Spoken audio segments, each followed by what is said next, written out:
पुराने समय की बात है। एक छोटा सा गांव था जहां न तो बड़ी इमारतें थीं, न ही कोई बाजार, बस मिट्टी की गलियां, पीपल का एक विशाल पेड़ और उसके नीचे एक टूटा फूटा सा हनुमान जी का मंदिर। उसी गांव में रहता था गोपाल, एक निर्धन पर अत्यंत श्रद्धालु भक्त। उसके पास धन दौलत तो नहीं थी, पर हृदय में सच्चा प्रेम और श्रद्धा थी अपने आराध्य हनुमान जी के प्रति। हर सुबह सूरज की पहली किरण के साथ गोपाल अपनी फटी धोती पहनकर मंदिर पहुंचता, झाड़ू लगाता, फूल चढ़ाता और एक पुराना घंटा बजाकर प्रेम पूर्वक हनुमान चालीसा का पाठ करता। कई बार तो भूखा पेट रह जाता, पर मंदिर की सेवा कभी नहीं छोड़ता। गांव वाले उसे पागल कहते, इतनी भूख लगी है, काम कर, पैसा कमा।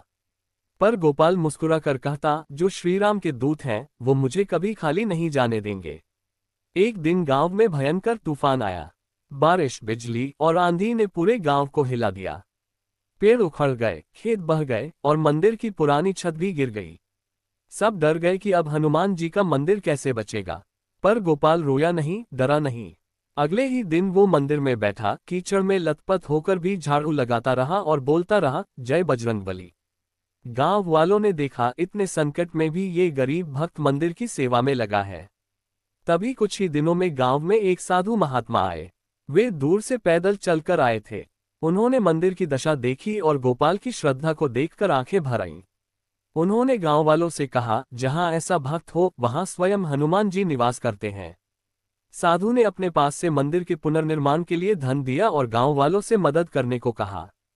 सबने मिलकर मंदिर को फिर से खड़ा किया, पहले से भी सुंदर, पहले से भी भव्य।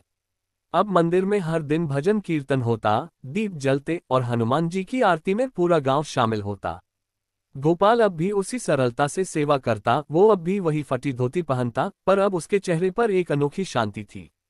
लोग अब उसे पागल नहीं, बजरंगी गोपाल कहकर आदर देते। दोस्तों, एक समय की बात है, हनुमानगंज नाम का एक गांव था। उस गांव में त्रिलोकीनाथ नाम का एक व्यक्ति रहता था। उसका इस दुनिया में कोई ना था सिवाय हनुमान जी के। त्रिलोकीनाथ हनुमान जी का बहुत बड़ा भक्त था। वह रोज उनकी पूजा किया करता था। त्रिलोकीनाथ हनुमान जी को ही सब मानता था, एक मित्र, पिता, गुरु। वह सारी बातें हनुमान जी से किया करता था। अरे कहाँ जा रहे हो त्रिलोकीनाथ, इतनी सुबह सुबह? बस भाई, हनुमान मंदिर जा रहा था, हनुमान जी की पूजा करके दिन शुरुआत करूंगा। अच्छी बात है, चलो आओ तुम पूजा करके मिलते हैं। फिर त्रिलोकीनाथ मंदिर पहुंचता है और मंदिर की साफ सफाई करने लगता है। हे प्रभु, कितनी धूल मिट्टी है, कोई सफाई करने वाला ही नहीं है। मैं ना रहूं तो यह मंदिर मंदिर ना लगे। और आप प्रभु इतने बड़े बड़े चमत्कार करते हैं, जरा सा चमत्कार यहाँ भी दिखा दो। लेकिन नहीं, आपको पता है ना कि त्रिलोकीनाथ आएगा और सफाई कर देगा। त्रिलोकीनाथ हनुमान जी से बातें करते करते मंदिर की सफाई कर देता है और फिर हनुमान जी का न लगाता बैठ जाता है। तभी उसके ध्यान में हनुमान जी रस्सियों से बंधे हुए दिखाई देते हैं। त्रिलोकीनाथ, मुझे यहाँ से छुड़ाओ, मैं बंधा हुआ हूँ, निकालो मुझे यहाँ से। यह क्या है? हनुमान जी मुझसे मदद मांग रहे हैं, मैं भी ना कुछ भी सोचता हूँ। त्रिलोकीनाथ इस बात को एक बुरा ख्याल सोचकर मंदिर से बाहर चला जाता है, लेकिन अभी भी उसके दिमाग में वही ख्याल घूम रहा होता है। तभी उसे रघुनाथ मिलता है। क्या हुआ भाई? मंदिर से पूजा करके आए, लेकिन लगता है मन को शांति नहीं मिली, दिमाग में कुछ उथल पुथल चल रही है। क्या? हाँ भाई, क्या बताऊं, आज बजरंगबली का ध्यान कर रहा था तो मैंने एक दृश्य देखा कि हनुमान जी एक रस्सी में बंधे हुए हैं और मुझसे मदद मांग रहे हैं। भाई, हनुमान जी को तुम्हारी मदद की कब से जरूरत आन पड़ी और उन्हें बांध कौन सकता है? जरूर यह ख्याल तुम्हारे मन में ऐसे ही आ गया होगा। बात तो तुम सही कह रहे हो। ये बोलकर त्रिलोकीनाथ वहां से अपने घर आ जाता है। संध्या होती है। सारी दिनचर्या खत्म होने के बाद त्रिलोकीनाथ खाना खाकर सो रहा होता है। त्रिलोकीनाथ को फिर से वही स्वप्न आता है। त्रिलोकीनाथ, मुझे यहाँ से छुड़ाओ, मैं बंधा हुआ हूँ, निकालो मुझे यहाँ से। आप कहाँ हो प्रभु? मैं मंदिर के पीछे आम के पेड़ में फंसा हुआ हूँ, मुझे यहाँ से निकालकर मंदिर में स्थापित करो। ये कैसा स्वप्न है? लगता है हनुमान जी स्वप्न के माध्यम से मुझसे कुछ कहना चाहते हैं। ये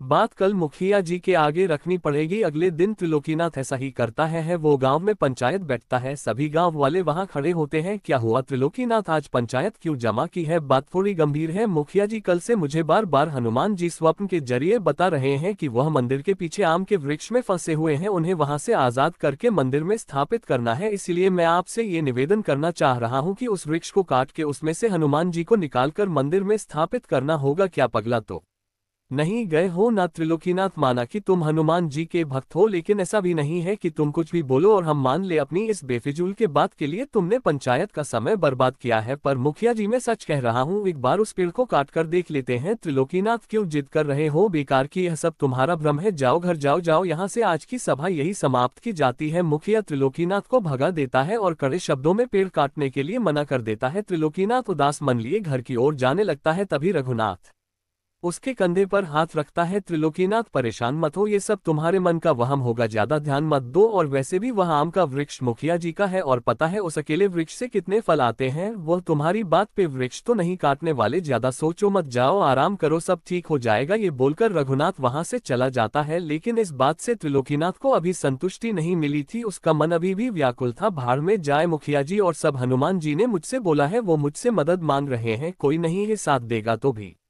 मैं उनकी मदद करूंगा। त्रिलोकीनाथ किसी की बात नहीं मानता। वो एक कुल्हाड़ी उठाता है और उस पेड़ को काटने के लिए निकल पड़ता है। मंदिर के पीछे पहुंचकर बजरंग बली का नाम लेकर त्रिलोकीनाथ उस पेड़ पर कुल्हाड़ी चला देता है। उसे ऐसा करते हुए गांव का एक व्यक्ति देख लेता है और वह भागता हुआ जाकर सभी गांव वालों को ये बात बताता है और सबको इकट्ठा करके ले आ। जय बजरंग बली, जय बजरंग बली। कोई बात नहीं प्रभु, कोई आपकी मदद नहीं करेगा तो क्या मैं भी नहीं करूंगा, मैं अवश्य निकालूं आपको इस वृक्ष में से। हाँ त्रिलोकीनाथ, तुमने ये क्या किया? तुमने अपने पागल पन्ने की वजह से मेरा इतना सुंदर वृक्ष काट दिया। मैंने पंचायत में कहा था ना कि कोई वृक्ष नहीं काटेगा। त्रिलोकीनाथ, तुम ये कैसी हट कर रहे हो? तुम इतनी मूर्खता का काम करोगे हमें अंदाजा नहीं था। पर भाइयों, मैं सच कह रहा हूँ, स्वप्न में हनुमान जी आते थे और इसी वृक्ष को काटने के लिए कहते थे। वो यही कहीं कैद है। अच्छा, तो तुमने इसलिए यह वृक्ष काट दिए। तुम्हें दिखे कहीं हनुमान जी कहाँ है? क्या किसी को यहाँ हनुमान जी दिखाई पड़ रहे हैं? त्रिलोकीनाथ, तुम्हें इसकी कीमत चुकानी पड़ेगी। यह बात चल ही रही होती है कि तभी हनुमान जी की एक सुंदर प्रतिमा उस वृक्ष के तने से प्रकट हो जाती है, जिसे देख सभी गांव वाले भौचक्का रह जाते हैं। किसी को अपनी आंखों पर विश्वास नहीं होता। वो सभी बजरंग की जय जय करने लगते हैं और सभी त्रिलोकीनाथ से माफी मांगते हैं। अब सभी गांव वाले पूरे सम्मान सहित वृक्ष से प्रकट हुई हनुमान जी की प्रतिमा को मंदिर में स्थापित कर देते हैं। तब से हनुमान जी की कृपा से पूरे गाँव में सुख शांति छा जाती है और त्रिलोकीनाथ को गाँव में एक अलग ही सम्मान मिलने लग जाता है। एक समय की बात है, द्वारिका नगरी में भगवान श्री कृष्ण अपनी रानी रुक्मणी और सत्यभामा के साथ वार्तालाप कर रहे थे। प्रभु, आपसे एक प्रश्न पूछना था। कैसा प्रश्न प्रिय? पूछो प्रभु। हर विवाहित स्त्री अपनी मांग में सिंदूर लगाती है, इसकी सुंदरता अपने स्थान पर, किंतु सिंदूर का असली महत्व क्या है, मैं ये जानना चाहती हूँ। रुक्मिणी, यदि आप ये प्रश्न किसी स्त्री से पूछे तो ज्यादा अच्छा रहेगा। ऐसा क्यों प्रिय? क्या तुम्हें मेरे ज्ञान पर संदेह है? नहीं नहीं, संदेह नहीं प्रभु, आप तो सर्वज्ञाता है। किंतु क्या प्रिय प्रभु, जिसने कभी सिंदूर लगाया ही ना हो, वो प्रेम की उस गहरी भावना को कैसे बताएगा जो सिंदूर के साथ जुड़ी है? इसलिए इस प्रश्न का उत्तर तो केवल एक स्त्री ही दे सकती है, जो प्रतिदिन अपनी मांग में सिंदूर लगाती है। उचित है, परंतु जिसने लगाया वो पुरुष तो समझ सकता है। प्रभु, ऐसा कौन सा पुरुष है जो सिंदूर लगाता है? श्री राम भक्त हनुमान। हनुमान, किंतु हनुमान तो बाल ब्रह्मचारी है, उनका सिंदूर से कैसा लगाव? नाथ, ये कैसी पहेली है? ये पहेली तो वही मुझे जिसने उन्हें सिंदूर लगाने का विचार दिया। ठीक है प्रभु, ये पहेली मैं ही सुलझा देती हूँ। आप दोनों ये कैसी बातें कर रहे हैं, मैं कुछ समझ नहीं पा रही हूँ। ये कहानी तब की है जब मैं और प्रभु यानी राम और सीता वनवास पूरा कर अयोध्या आ चुके थे। एक दिन माता सीता अपना श्रृंगार कर रही थी और हनुमान जी माता सीता के पास बैठे उन्हें श्रृंगार करते हुए देख रहे थे। क्या हुआ पुत्र, आज तुम मेरे पास क्यों बैठे हो? ऐसे तो तुम प्रतिदिन प्रभु के चरणों में ही रहते हो। कोई प्रश्न है क्या? माता, मैं बहुत बड़ी दुविधा में फंसा हुआ हूँ। संकट मोचन को कैसी सुविधा ने घेर लिया। माता, मैं देखता हूँ कि हर कोई प्रभु श्री राम को प्रसन्न करने के लिए भेद देता है, लेकिन मैं उन्हें ऐसा कौन सा भेद दूं जिसे देख वह प्रसन्न हो जाए? प्रभु श्री राम को सबसे अधिक क्या प्रिय है? माता पुत्र, प्रभु श्री राम को तो किसी वस्तु से मोह नहीं है। उनके लिए संसार में सब कुछ समान है, इसलिए वह प्रत्येक वस्तु से प्रसन्न रहते हैं। आप ये सिंदूर क्यों लगाती हैं? ये तो सुहाग की निशानी है और इसे लगाने से प्रभु श्री राम प्रसन्न होते हैं। मैं ये सिंदूर अपने प्रभु श्री राम की लंबी आयु की कामना के लिए लगाती हूँ। इसे लगाने से आपके प्रभु और मेरे पति की आयु बढ़ेगी। अच्छा, यानी एक चमुकी भर सिंदूर से प्रभु प्रसन्न हो जाते हैं और उनकी आयु भी बढ़ जाती है। ये सब सुनकर हनुमान जी वहां से चले जाते हैं और कुछ देर बाद पूरे शरीर पर सिंदूर लगाकर माता सीता के सामने आते हैं। पुत्र, ये तुमने क्या किया? माता, मैंने भी अपने प्रभु की लंबी आयु के लिए सिंदूर लगा लिया है, अब उन पर कोई संकट नहीं आएगा। पुत्र हनुमान, तुम कितने भोले हो। माता, अब तो प्रभु श्री राम मुझसे प्रसन्न हो जाएंगे ना? अवश्य। माता सीता की आज्ञा पाकर हनुमान जी उसी भेष में श्री राम के पास पहुंचे। श्री राम अपने दरबार में बैठे थे, तभी वहां श्री राम की जय जयकार करते हुए हनुमान जी पहुंचते हैं। हनुमान जी के इस भेष को देख सभा में उपस्थित सभी लोग उन पर हंसने लगे। अरे हनुमान, ये क्या लगाकर आए हो? अपने शरीर पर दरबार में आने से पहले नहाना उचित नहीं समझा क्या? ये सिंदूर है, यह मैंने अपने प्रभु के लिए लगाया है। प्रभु के लिए? आखिर तुम्हारे इस सिंदूर से प्रभु का क्या लेना देना लगता है? हनुमान जी ने गुलाल की बोरी अपने ऊपर गिरा ली। अब लोग इन पर हंसे ना, इसलिए ऐसी वैसी कहानियां बना रहे हैं। क्यों हनुमान, मैं सत्य बोल रहा हूँ ना। हनुमान, ये तुमने कैसा रूप धारण किया है? प्रभु, ये रूप मैंने आपके लिए ही धारण किया है। आज मैं माता के पास बैठा था, वह अपनी मांग में चुटकी भर सिंदूर लगा रही थी, तभी मैंने उनसे उस सिंदूर का महत्व पूछा तो उन्होंने कहा कि यह सिंदूर आपकी लंबी आयु के लिए लगा। उस चुटकी भर सिंदूर से आपकी आयु लंबी हो जाएगी और आप पर कोई संकट नहीं आएगा, और आप चुटकी भर सिंदूर को देखकर प्रसन्न भी होते हैं। तो मैंने विचार किया कि एक चुटकी भर सिंदूर से आपकी आयु बढ़ सकती है, तो मैंने आपके लिए सिंदूर पूरे शरीर पर लगा लिया। इससे आप चिरंजीवी हो जाएंगे और मुझे देख आप इतना प्रसन्न होंगे कि मुझे अपने हृदय से लगा लेंगे। हनुमान जी का ये भक्ति भाव और भोलापन देख श्री राम अपने आप को रोक नहीं पाते और वह आकर हनुमान जी को अपने हृदय से लगा लेते हैं। ये देख सभा में बैठे सभी लोग आश्चर्यचकित रह जाते हैं। प्रभु, अब आपको कोई भी संकट छू नहीं सकता। हनुमान, तुम्हारे होते तो मुझे से भी कोई संकट छू नहीं सकता, क्योंकि तुम संकट मोचन जो हो। हनुमान, तुम्हारा हृदय बहुत कोमल है और उस हृदय में मेरे लिए इतना स्नेह देखकर मैं भाव विभोर हो उठा। पुत्र, आज मंगलवार के दिन तुमने ये जो मेरे लिए मंगल कामना की है, मैं वचन देता हूँ कि आगे भी कोई भक्त मंगलवार के दिन तुम इस सिंदूरी रूप के दर्शन करेगा, मैं उसके लिए इतना ही कृपालु हो जाऊंगा। भक्त तो यह है। कहते हैं जिस दिन मंदिर का नया शिखर चढ़ाया गया, उसी रात गांव में एक अजीब सी घटना हुई। मंदिर में रात को किसी ने घंटा बजाया, पर वहां कोई नहीं था। सुबह देखा गया कि हनुमान जी की मूर्ति पर चंदन का टीका किसी ने बहुत सुंदर तरीके से लगाया था। गोपाल सोया हुआ था और उसके सिरहाने रुद्राक्ष की माला पड़ी थी। गांव वाले समझ गए ये लीला स्वयं बजरंग बली की थी।